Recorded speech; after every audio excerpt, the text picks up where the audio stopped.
Halo anak-anak kelas 7, selamat bertemu kembali bersama saya Bapak Halingga dalam topik pelajaran agama.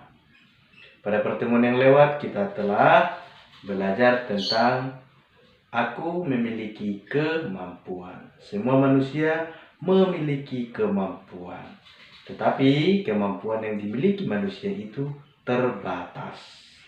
Kita masih ingat ya, ada yang disebut dengan keterbatasan fisik. Fisik itu berarti tubuh. Ada yang tangannya buntung, kakinya atau cacat. Lalu ada yang kedua, keterbatasan psikologis. Jadi kejiwaannya terbatas ya. Jadi tidak sempurna manusia itu. Lalu yang ketiga, ada yang disebut juga keterbatasan ekonomi.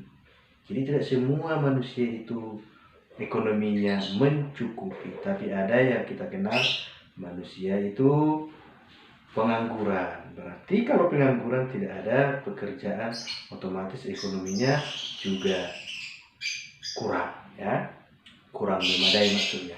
Lalu ada juga yang disebut dengan keterbatasan intelektual kemampuan.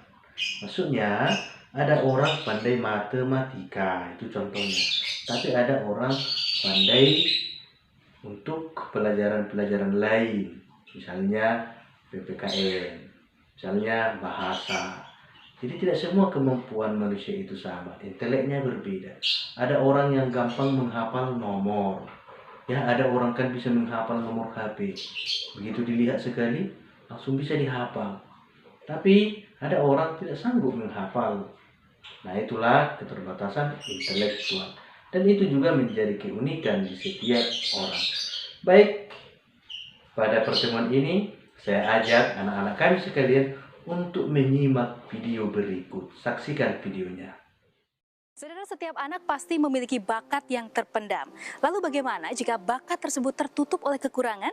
Kali ini kami akan ajak Anda berbincang langsung dengan salah seorang anak berusia 9 tahun yang tak disangka ia sudah memenangkan berbagai kompetisi baik itu nasional maupun Asia.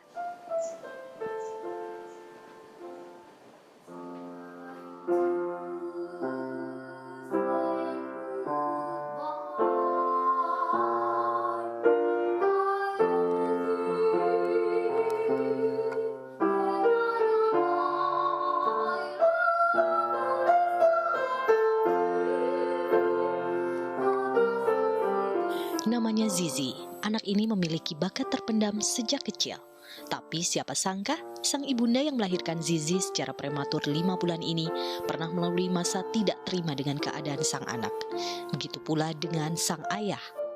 Ya, Zizi memiliki kekurangan, yakni tidak bisa melihat karena tidak memiliki saraf pada matanya. Pengasuh saat Zizi kecilah yang memiliki banyak andil untuk membuat Zizi menjadi mandiri.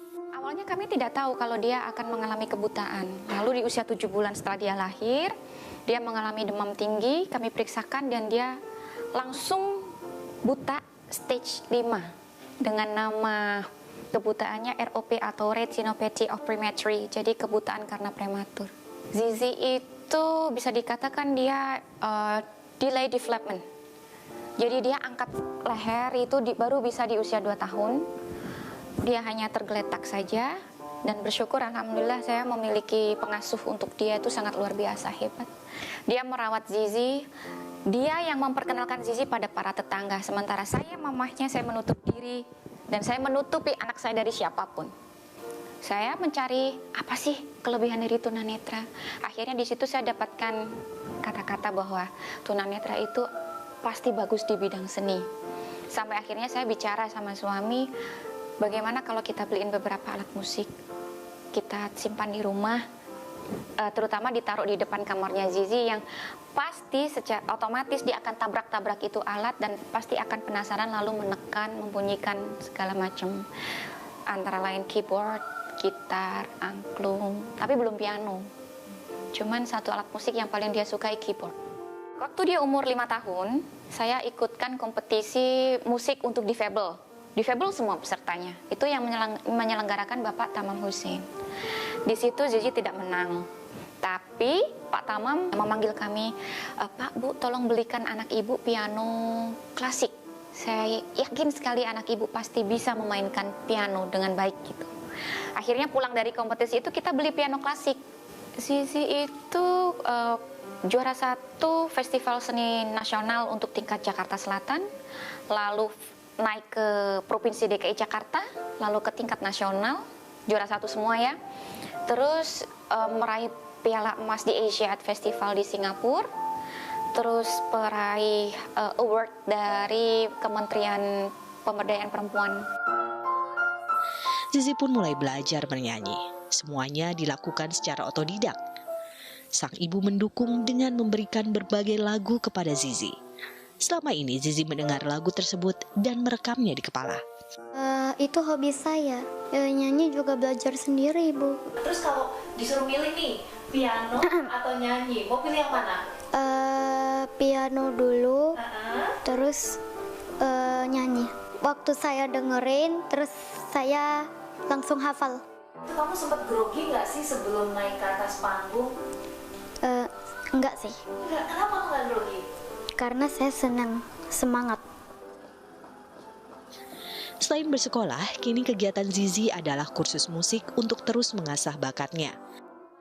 Sebelumnya, sejumlah tempat kursus menolak Zizi karena tidak tahu metode seperti apa yang cocok untuk seorang tunanetra. Berbeda dengan Elis yang justru merasa mudah mengajari Zizi. Selama 34 tahun berkutat di dunia musik, memang baru kali ini Elis bertemu dengan Zizi yang memiliki keterbatasan. Elis selalu tertantang untuk tidak salah mengajari Zizi karena ingatannya yang sangat kuat. Nah, setelah menyaksikan video tadi, sekarang Bapak mengajak anak-anak sekalian untuk merefleksikan di dalam hati masing-masing. Lalu, nanti silahkan masuk di classroom pada kumpulan kuis. Di sana Bapak membuat kuis untuk kamu jawab sebagai pendalaman dari materi hari ini. Oke, tetap semangat ya. Bye-bye. Terima kasih. Semua harus mengerjakan kuis. Harus nilai 100.